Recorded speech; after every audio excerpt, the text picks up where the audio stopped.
Masihkah Anda ingat sahabat semua apabila Muhyiddin Yassin membuat pengakuan secara terbuka?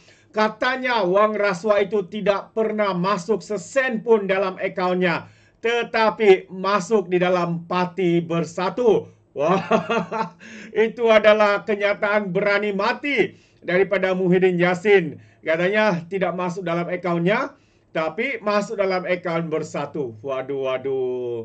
Jadi hari ini sahabat semua, saya ingin memberikan perkembangan ya berkaitan dengan kes ini. Kes rasuah dana berjumlah RM232.5 juta untuk Bersatu. Parti Bersatu. Parti Muhyiddin Yassin. Parti Pejuang Bangsa Agama Melayu dia katanya.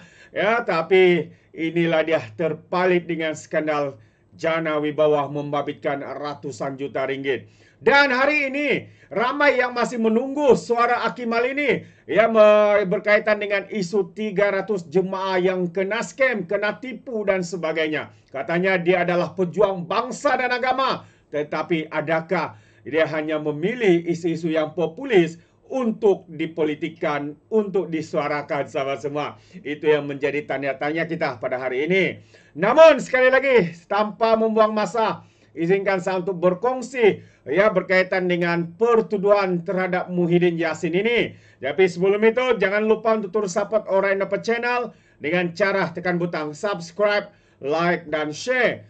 Mari kita ikuti berita gempa hari ini. So, 7 pertuduhan terhadap Muhyiddin akan dibicarakan bersekali. Dibicarakan sekaligus. Jadi, mari kita lihat kenyataan media ini yang baru saja kita terima. Kes perbicaraan Presiden Bersatu Muhyiddin Yassin membabitkan 7 pertuduhan dibicarakan bersekali. 7 pertuduhan tersebut terdiri daripada 4 pertuduhan salah guna kuasa dan 3 tuduhan menerima dana aktiviti haram membabitkan penerimaan dana berjumlah 232.5 juta ringgit untuk Parti Bersatu. Hakim Azura Alwi membenarkan perbicaraan bersama kerana Seksyen 165 Kanun Prosedur Jenayah membolehkan pertuduhan dibicarakan bersama sekiranya ia berkaitan antara satu sama lain. Katanya ia juga menjimatkan masa dan sumber mahkamah. Katanya ketika membacakan penghakiman. Ya, menjimatkan masa dan apabila didapati bersalah, cepat-cepatlah masuk ya ke penjara Kajang maupun Sungai Buloh. Jadi Azura berkata selepas proses undang-undang pihak pendakwaan mesti terlebih dahulu mewujudkan kes prima facie dan kemudian membuktikan kesnya di luar keraguan munasabah untuk mendapatkan sabitan. Tertuduh juga akan merasa prejudis kerana dia akan dibenarkan membela diri pada masa yang sesuai, katanya lagi. Jadi pada 10 Mac 2023, Muhyiddin didakwa atas 4 pertuduhan salah guna kuasa berkait dengan program Jana Wibawa untuk mendapatkan RM232.5 juta bagi partinya, iaitu Bersatu. Muhyiddin juga didakwa mengikut Seksyen 24 Akta Suruhanjaya Pencegahan Rasuah Malaysia 2009 ke atas kesalahan salah guna yang dikatakan dilakukan di pejabat Perdana Menterinya antara 8 Februari dan 20 Ogos tahun 2021 ketika kerajaan PAS dan Bersatu. Beliau juga berdepan 2 pertuduhan menerima wang hasil daripada aktiviti haram berjumlah 195 juta daripada Bukhari Equity Sdn Bhd yang dimasukkan ke CIMB Bank milik Bersatu di CIMB Bank Cawangan Menara Kuala Lumpur, Jalan Steven Central di sini antara 25 Februari, 16 Julai 2021 serta 8 Februari dan 8 Julai 2022.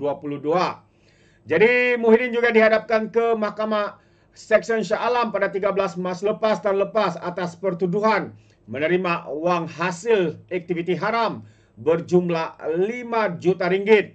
Dan kes itu juga dipindahkan ke Mahkamah Seksyen di sini untuk dibicarakan bersama. Jadi itu antara perkara yang menarik sahabat semua ya, perkembangan ya berkaitan dengan pendakwaan terhadap Muhyiddin Yassin ini. Jadi inilah antara individu yang dikatakan oleh ahli parlimen Macang, mat jargon antara calon menjadi Perdana Menteri. Adakah mungkin PAS tidak bersetuju menolak Muhyiddin ini? jadi calon Perdana Menteri kerana kes-kes yang berlaku kepada Muhyiddin ini. Adakah PAS sedang mula untuk menjauhkan diri daripada Muhyiddin Yassin sehingga mereka sendiri, pemimpin daripada PAS ini, Marsidul Ampas ke mana-mana pimpinan PAS, tidak bersetuju untuk Muhyiddin Yassin dicalonkan sebagai calon Perdana Menteri. PAS mengatakan mereka mempunyai calon yang sesuai. Yang dikatakan Dr. Sam itu, sahabat semua. Waduh, ini kalilah. Apapun sahabat-sahabat, Anda boleh berikan komen dalam ruangan komen. Tapi sebelum saya akhiri, saya juga ingin berkongsi satu berita yang menyayat hati. Ya, apabila perdaya 300 jemaah polis kutip pengarah urusan syarikat umrah ketika sidang media.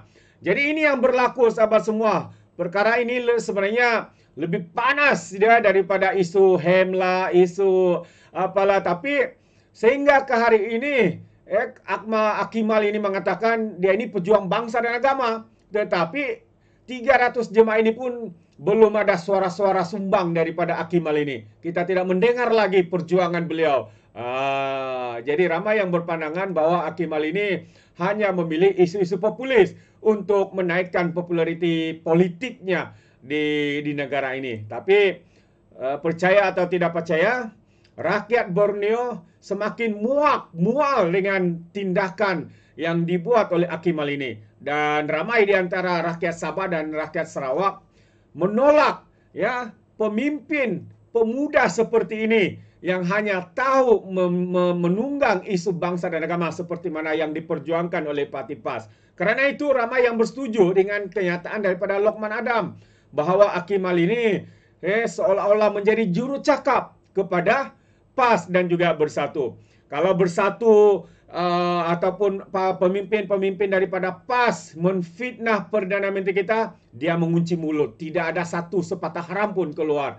Ya, kalau fitnah PAS ini kepada pemimpin-pemimpin daripada UMNO, dia juga mengunci mulut. Tidak ada sepatah haram pun untuk mempertahankan mereka. Nampak sangat sabar semua. Sepertinya orang cakap ada udang di sebalik mi, musuh dalam selimut. Jadi seorang pengarah urusan Syarikat Umrah, Hijrah, Travel dan Tours Holdings yang Berhad ditahan polis petang tadi selepas didakwa memperdaya 300 jemaah dengan gagal menerbangkan mereka seperti yang dijanjikan. Ketika ditahan, pengarah urusannya Muhammad Syaril alias baru selesai mengadakan sidang media dan perjumpaan bersama jemaah umrah yang terlibat. Sidang media diadakan ketika berlangsung agak kecoh dan tegang apabila ada jemaah yang tidak bersetuju dengan tawaran yang dikemukakan pihak syarikat. Difahamkan Muhammad Syaril ditahan Jabatan Siasatan Jenayah Komersial JSJK Selangor dari Pejabat Pertubuhan Kemanusiaan Masyarakat Antarabangsa Malaysia. Menurut Sinar Harian, penahanan itu susulan laporan polis dibuat oleh jemaah yang menuntut penjelasan terhadap kegagalan penerbangan berkenaan.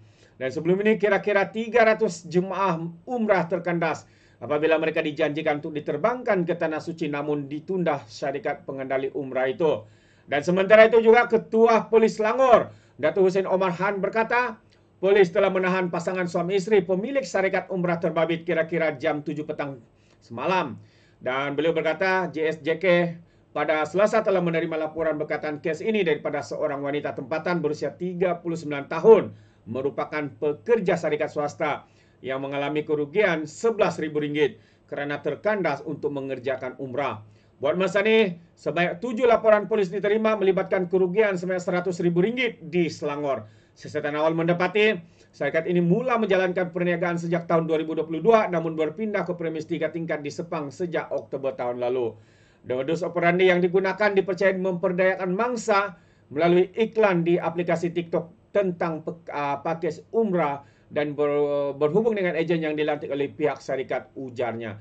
Jadi itu antara tindakan daripada pihak polis, pihak berkuasa terhadap individu yang dikatakan menipu jemaah-jemaah ini yang sepatutnya menunaikan umrah tapi mereka pula terkandas, tidak dapat berbuat apa-apa. Dan akhirnya sahabat semua, individu yang bertanggungjawab ini dikatakan telah pun ditahan untuk siasatan lanjut oleh pihak berkuasa. Tahniah kepada polis dan tahniah juga kepada mahkamah kerana perkembangan yang kita ketahui, 7 pertuduhan Ya, abah kau ini, Muhyiddin ini telah pun disekalikan untuk dibicarakan. Jadi apa pandangan anda sahabat semua? Anda boleh berikan komen ya di dalam ruangan komen. Jadi izinkan saya untuk mengundurkan diri. Dan seperti biasa, peribahasa mengatakan, tapapun kangkap, 2 tahun keinginan. Dalam bahasa Melayanya, tepuk dadah, tanya selera. Sekian je daripada Alright Nepet Channel. Saya kita berjumpa lagi. Bye-bye.